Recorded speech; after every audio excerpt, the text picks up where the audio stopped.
Lumber Slingers.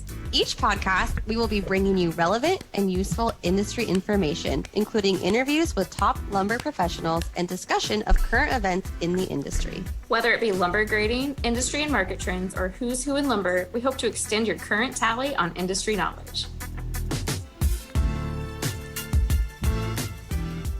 Hey guys. Good morning. Good morning. We did it. We made it. Woo! Happy Friday. Happy Friday. So excited to be here. First and foremost, happy birthday week to Trent. Oh, thank you. Yes. Happy birthday, Trent. Thank you. Oh, I should have loaded in a birthday song and I could have played it. We could just sing. Yes, that's what should happen right now. Well, you know, I have my today. Lizzo. And so, yeah, my Lizzo mug. I don't think I knew that you had a Lizzo mug. Can you do that? It's on me, ladies. Don't get it if you want it. It's free, ladies. Feel good when This is her birthday girl song. When I think of Trent, I think of Lizzo. Thank you. I get that Yes. so often. 100% that bitch. That's Trent. Yeah, you know what? Anne woke me up this morning and said those exact words to me. It's crazy. It's kind of crazy. Well, happy birthday, Trent. Yes. Oh, happy thank birthday. you. It was wonderful. Got to spend some time with the family. Got a beautiful dinner. I love fresh homemade pasta. Like, not from home because we're too lazy for that. But when you go out and it's like fresh pasta, there's nothing. I love it. Nothing better for me. So good. So good. So good. So, how about Good. y'all? How was your week or weeks? Weeks. Good. Getting ready to go to Mexico tomorrow on vacation with my family, so I won't be here next week. And just, going through some iPad drama. What's going on? It's the most infuriating thing in the world. So, as Chelsea knows, but I don't know if you know this, Trent, we took away iPads when school started because it was getting out of hand. Like, we didn't realize they had them for like literally probably 3 months before we were like, this is out of hand. We can't control this. We don't like it. So we had originally got them because we have family in Italy. We were taking them to Italy to like meet relatives and we're like, okay, we need stuff for movies. Okay, great. That worked out really well. But then afterwards, they continued using them and it was out of control. So we hid them. Well, we are going to Mexico tomorrow. We want to get the iPads back out for the plane ride. These kids don't remember their passcodes to get into the iPads. Oh, no. It's literally impossible. So actually, my 7-year-old is the only one who remembered his passcode. So he's into No his. way. Calvin, of all the kids? Yeah. Well, it was 0000. So to be fair. I could just imagine him being like, got mine. Yep. He literally is. He's like walking around the house like, suckers. So did you guys know that if you enter a passcode too long, you know how it's like 10 minutes, then it's 15. Well, once you get to the 3-hour mark, if you enter it one more time, it's forever locked. Oh my God. What? Yeah. So long story short, we had to restore both of their iPads, which is fine. You We lose do know their everything. like iCloud passwords and everything. We're like, okay, we'll just back it up. So this morning, we restore them both. We like get them up and running. It's like a process, Get on the iPads, and it's like you put in their email, you put in their password, everything's getting set up. The very last step is like, please enter the previous passcode to download from iCloud. Mm-hmm. What? No. So literally, we're just totally screwed. Just have factory reset iPads. But Yep. was there information on there? Is there stuff that can it be re-downloaded, or is it more like pictures that they can't get? It's like now? pictures. They'll They're just never gone get forever. again. Yeah. That kind of stuff's just gone forever, which is, whatever. It's fine. It just sucks because we were like in Italy. But That obviously we didn't sucks. need them since September, so we don't need them now. But it's like, who knew that passcode is so important? And also, we're on a family plan. So it's like, even as the parent, I can't go in from my phone and do anything. You're just totally screwed without that passcode. Did you try just like sparking their memories? Like, okay, would it have been your birthday? What's your favorite number? What was your number? You know, and you tried all the ones that you thought it could be? And Yeah. I even had Charlotte start writing down the ones that she tried so that like we weren't trying the same ones twice. it's heartbreaking. Gone It's forever. crazy. And he went Just like through a Paul similar thing Walker. when she's got a new phone. It's crazy. It's crazy. And then Yeah. the problem is when you start a new one, then it gets even more confusing because at times they'll try to pull from the old one, or then you're like, wait, is it the old one? It spirals. It's not fun. I Great. can empathize. I saw a lot of anger. Awesome. Yeah. So I have my daughter's iPad right here. This was the worst part too. So then we get through it all, right?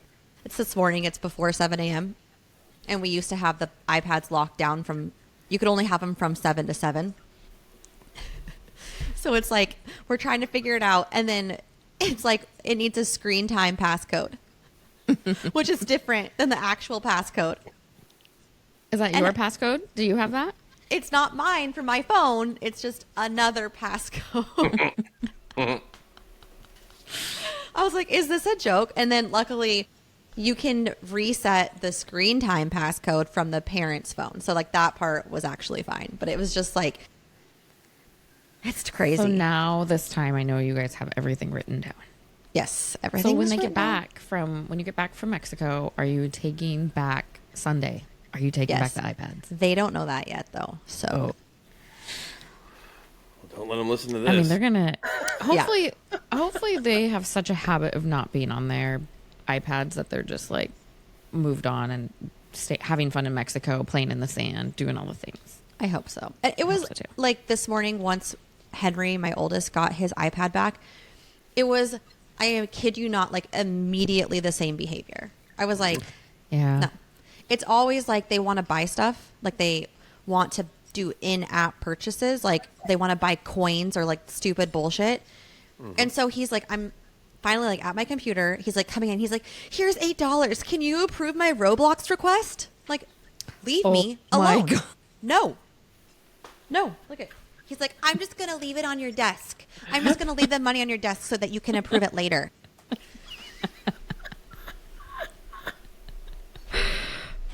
Man, you got people asking for approval of financial stuff from every side, even your It's kids. exhausting. It's crazy. At least they paid you for it, though. That's a little bit better. Yeah, it's true. So, anyways, that was my morning today. Yeah. Wow. That's pretty Not fun. nearly as fun as mine. I just sat in bed with Frankie when she woke up and we cuddled. And then- Aw, Yeah, it was so nice. It's my favorite part of the day. it's nice when I can't speak still. Well, it's nice when she's just tired enough to not be moving because she's really like, she's not staying still anymore. So it's like we get her when she's just had her breakfast, get a little cuddle time. Yeah. I had to go Yeah. get her because she was trying to stand up again in her crib. And I'm just so terrified of her trying to flip over. I did move the mattress down. But yeah, she's getting really brave. I'm more afraid of her actually right now falling backwards and hitting her head on yeah. the back of the crib. So anyway, you got to just let babies hit their heads, I think. We didn't always have little pillows to help, like this No. fear that I have of her falling backwards. Like, I think we got to this place in society without pillows on a backpack Yep. for babies falling back. Okay, so. that is insane. I just saw that. Is that like Oh, a did new you? thing? No, Wait, it's what? been. I've seen it before I was even pregnant. Like I've seen people using it, but I'm like, what did we do before this backpack that has a pillow? It's a Bracing the head. backpack that is literally it's a backpack, You wear it like a backpack. but it's just a pillow.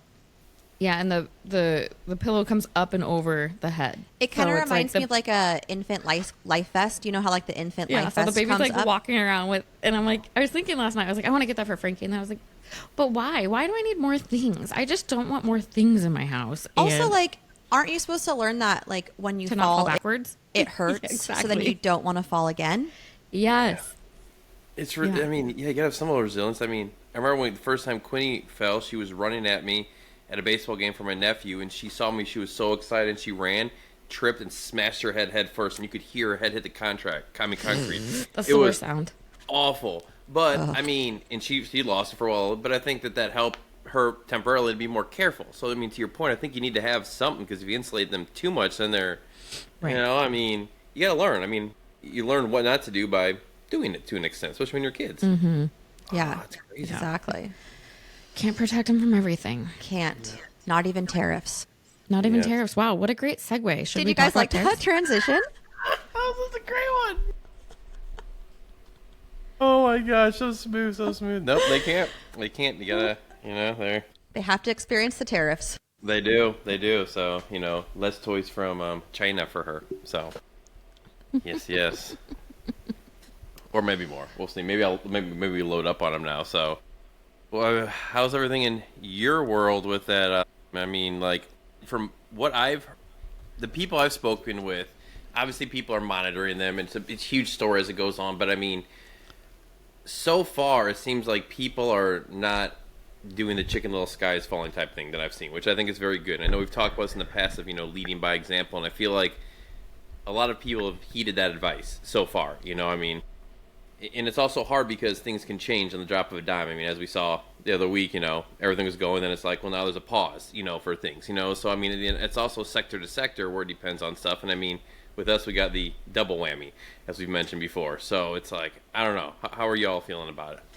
Well, you know, I think it's probably good to talk about how we talked about it on our episode last week that ended up having a technical failure. So hopefully we're not repeating things, but since that episode we recorded, Natalie actually went to our nation's capital and had some conversations about tariffs. So Natalie, did you want to maybe talk about that a little bit? Yeah. I mean, obviously, I don't have any inside information. They were like, "Hey, we're going to tell you everything that's going on here. Don't Yeah. tell your friends." But I think it's important to talk about kind of the vibe of the industry and what you saw. Yeah, I think that. So I visited Senator Wyden and Senator Merkley's offices, which are our Oregon senators, and it was very enlightening. And you know, I definitely want to preface I'm very naive with politics and how that works. I was impressed with how educated they were on our industry in Oregon.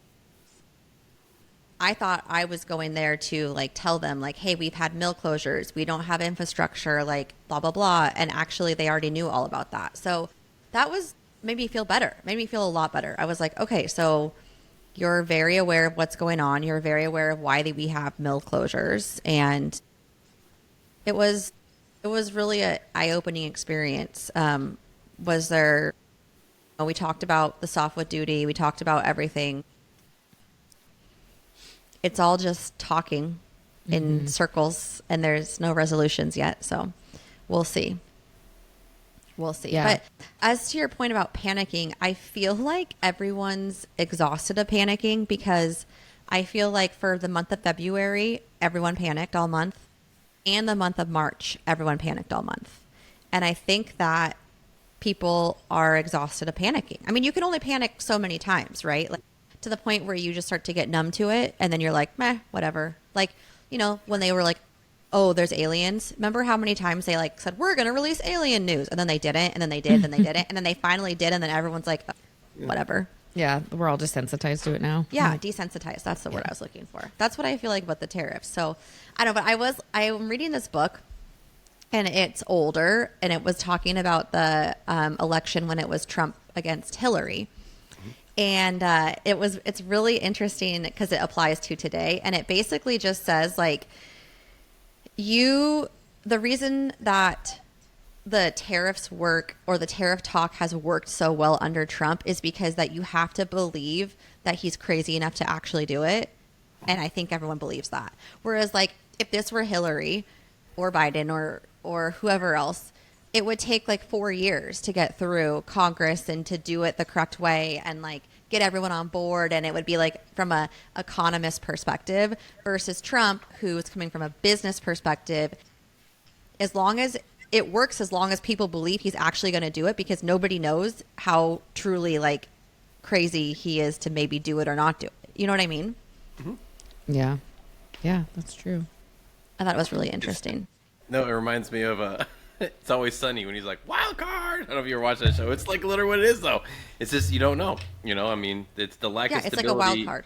Yeah, the lack of stability is kind of what enables a lot of this to happen. For better or worse, depending on how you feel about it. But I think that what you said is irrefutable still, depending on regardless of if you like it or not. It's true.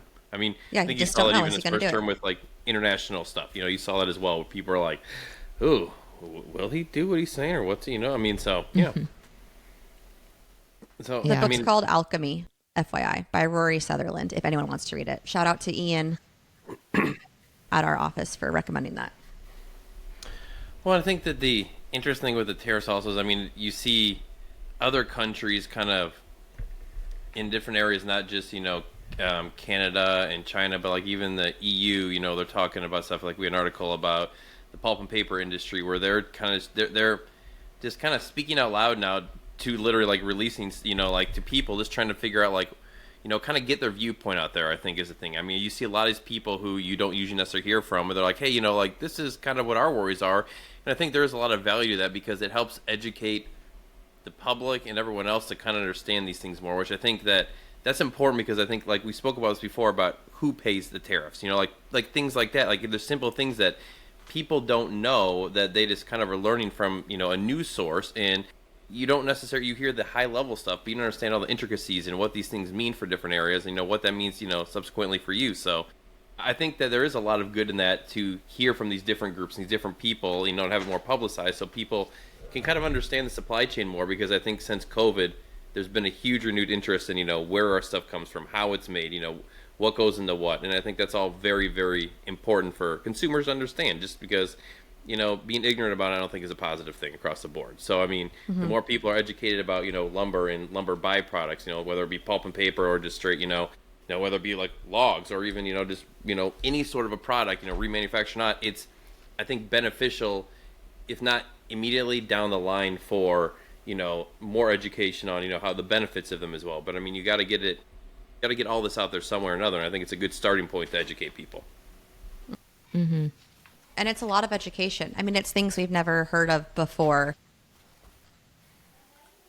Yeah, it's a lot to learn at one time. And then as long as you're in one industry, it's a little bit easier. You can focus on like, well, for us it's section 232, but there's another section, it's like section 303 or something. I don't remember what the section was, but I think that's for steel. I can't remember. Anyways, but so it's just there's a lot. Yeah.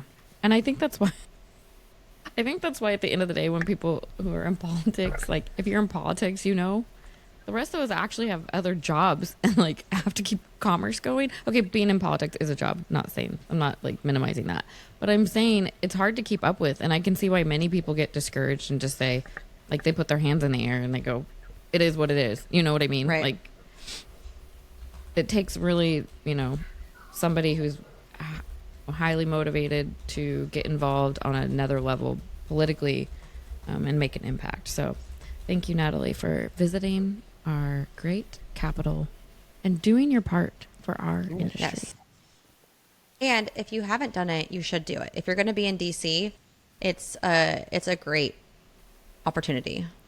Yeah, it's actually, Natalie, tell our listeners how you got these appointments. Yes, shout out to Nick Smith of AFRC and America Forest Resource Council, who I reached out to him and he gave me some contact information, and I just sent an email and boom, they responded. Yeah, They said yes. it's awesome. It's like I didn't realize it was that easy. So if you are going to be there, you can easily reach out and get an appointment with your senator. Yeah, and I think that maybe is a big misconception. Like, you thought it'd be hard and there'd probably be barriers, and there wasn't much. So Right. that's, good to know. Good for our listeners to know that it's actually possible to go have your voice heard. Yes. Well, what else about the market? I mean, personally, I feel that people are, I don't know if it's like Easter or spring break or, like Natalie said, like everybody was so urgent, the last couple months to get things moved across the border, and all this commerce was happening. ahead of the tariffs. So, or people are just waiting on bated breath. So it just feels definitely there is no sense of urgency in the market, at least from what I'm seeing right now. And, could be busier in that regard. So it also depends on who you're talking to. Some people are still pretty busy. So. No, yeah. And it's interesting because when you look at other aspects like things we cover, which we have not seen as many of, I mean, there's still like large scale acquisitions. Like, one big thing that came in the news, like Lowe's announced that they were going to be acquiring the Artesian Design Group for $1.3 billion, not too much money, obviously. So, I mean, Billion with a B. billion. So, I mean, you see huge things like that still happening, which, I mean, I think I mentioned this before. I mean, that always makes me feel positive because, when you see large things like that, I mean, that means that they still see that short-term and, more importantly, long-term growth in that area for them. Mm-hmm. So I think that that's very, very, very, very positive to, see news like that. And the interesting thing that we're also seeing just like high level is the mortgage rates. We spoke about this, I think it was last week, which we didn't get put out, but how there had been a lot of stability. Well, now we're seeing a little bit less of that with the mortgage rates that came out this week, where you kind of started to see them going up pretty quickly, where they shot up to, now, when I say shot up, that's all relative, but I mean, I think it was at 6.66 last week, and now it's up to 6.83. So, I mean, that's a pretty decent jump week over week, which is continuing to have an impact on the mortgage applications because they decreased again by 8.5% over the past week. So, I mean, we saw them, I believe it was increased by 20% a couple of weeks ago when the mortgage rates were steady and kind of lower relative. But now with that, I wonder if it's going to push more urgency on people to do it or make them pull back more, because we're getting the season where people start to want to buy more. At least, in the spring, people feel more comfortable doing that, at least around here for sure. So, I mean, it's going to be interesting to see how the next few weeks play out. Because it's I think definitely prime buying time if you're going to be on the market. And I'm noticing, I mentioned this on the last episode that happened last week, was there's a lot of more houses in my area going up for sale. My husband and I are beginning to look for homes. And so I'm noticing when homes go up for sale and the prices. And so I'm kind of monitoring all that. The crazy thing to me is how many houses, they're staying on the market for quite a long time. And the prices are dropping. Like, there's a house on my street, the price has dropped twice, and they've been on the market for maybe 3 months now. I've had my eye on this other house that I wanted to go see for the last couple weekends, and last night when I was looking at it, they literally dropped the price last night, $75,000. So it seems like there's some pretty substantial drops happening in pricing, and also there's a lot of houses up for sale. There's one block in my neighborhood that has 7 houses for sale in it. And so it just makes you wonder what's going on. Yeah. Our real estate industry friend, Alyssa Hall Real Estate, I believe is her. Anyway, she was just telling me that the time on market has extended significantly. It's like minimum 90 days now. Wow. She did say when I asked her a week ago about if it's a buyer or seller's market, she still said it's a seller's market. So I wonder if the tide is changing on that a little bit. Yeah. Well, Crazy. Yeah, like I said, it's going to be interesting. The timing of all of what I just mentioned is going to really, I think, throw a lot of things, either push people forward quickly because they get feared, because of, things changing, and also with, the tariffs. I mean, that when you hear stuff like that and, people saying that, that impacts people as well to make decisions one way or another, or don't make decisions, maybe is a better way to put it. So I think the rest of this month into early May is going to be very telling on how the summer is going to go. I'm just seeing how people initially react, not necessarily be definitive, but it's going to be impactful. I mean, like I said, it could just be a small change. I mean, like lumber prices, for example. I mean, they were down 4% or $25. So it's not a massive change, but still it's a change, So, I mean, we'd seen them going up, and now down a little bit. So they're at 542 where they were at 567 the week before. This is as of April 11th, I should state. So, I mean, it's just, you see all these small changes. So, I mean, until you see a definitive trend, the up and down stuff can still kind of even out. So that's why I think, over the coming weeks, if you see a continued trend, then that'll be more indicative of what we might be seeing over the summer. And if not, it might just be up and down for a while, I mean, it's hard to say. It'd be crazy right to see the prices go down on a downward trend at this time of the year. So that would be very indicative of the economy. Right. Will be. Exactly. Watching that for So, sure. Yes, to be Well, continued, thanks right? everybody. Yeah. Thanks for the update, Trent. Yeah, thanks, Trent. No, We absolutely. never really got to talk about Katy Perry going to space, but that happened. Always next so time. just Next wanna episode, guys. Put that all in your brain. Okay, great. We got outro. See you guys later. See ya.